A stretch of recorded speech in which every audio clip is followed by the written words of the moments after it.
Once Upon a Time in Hollywood was directed by Quentin Tarantino. The movie is set in Hollywood in 1969 and follows Rick Dalton and Cliff Booth, played by Leonardo DiCaprio and Brad Pitt, respectively. Rick Dalton is a former TV actor who's recently found himself washed up, and Cliff Booth is his stunt double turned glorified valet. The acting out of both of these guys was incredible.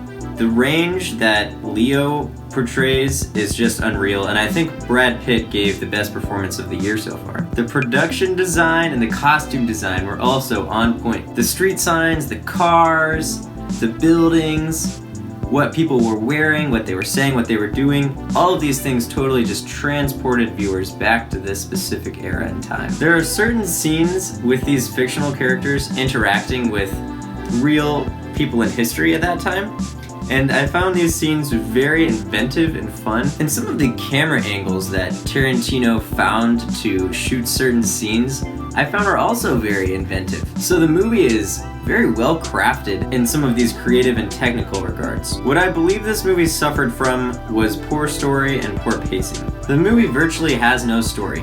We see Rick in the day in the life of a struggling actor. We follow Cliff on an adventure to a hippie village.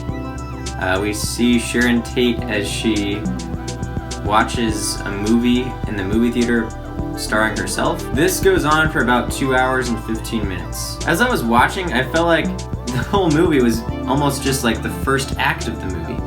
I wanted these characters to develop, to do something, to do anything, but they wouldn't stop introducing them, it felt. And to be fair, Rick Dalton does get just a teensy bit of character development. And even though a major twist happened at the end of the film, because the first 2 hours and 15 minutes was so bland, by the time the climax comes, I didn't really feel much. I didn't have any suspense build up for any of it to mean anything. But I was happy to see something just finally happen on screen. And then after this climax, the movie is over fairly quickly. You can tell that this film is an ode to some of those older 60s B movies, not only because they're referenced in the entirety of the film, but because this film almost tries to structure itself like one. In many of those films, not much would happen until the very end of the movie. One major difference between the two is that in those older films, even though not much was maybe happening in the beginning,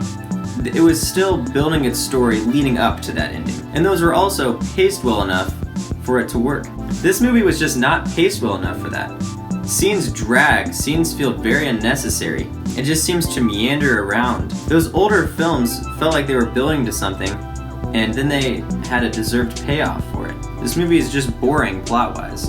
And you can tell that Tarantino has such a deep respect for those older films by the way he incorporates different elements of those films into this one. One scene shows Rick Dalton superimposed into a very famous 60s war movie. And I shared in the fun that Tarantino was having just creating some of these scenes just for the sake of them being in there. I enjoyed a lot of that. But as a narrative story, this movie just falls flat. I can appreciate the originality of it. I can appreciate what Tarantino was trying to accomplish and what he did accomplish with it. But there just wasn't enough reward for the tediousness of the film. Unfortunately, I do have to say, I believe this is Tarantino's weakest film, and I'm gonna have to give it a 6 out of 10. Thanks for watching my review, guys. Let me know what you think of the movie in the comments below, and tell me your favorite Tarantino movie.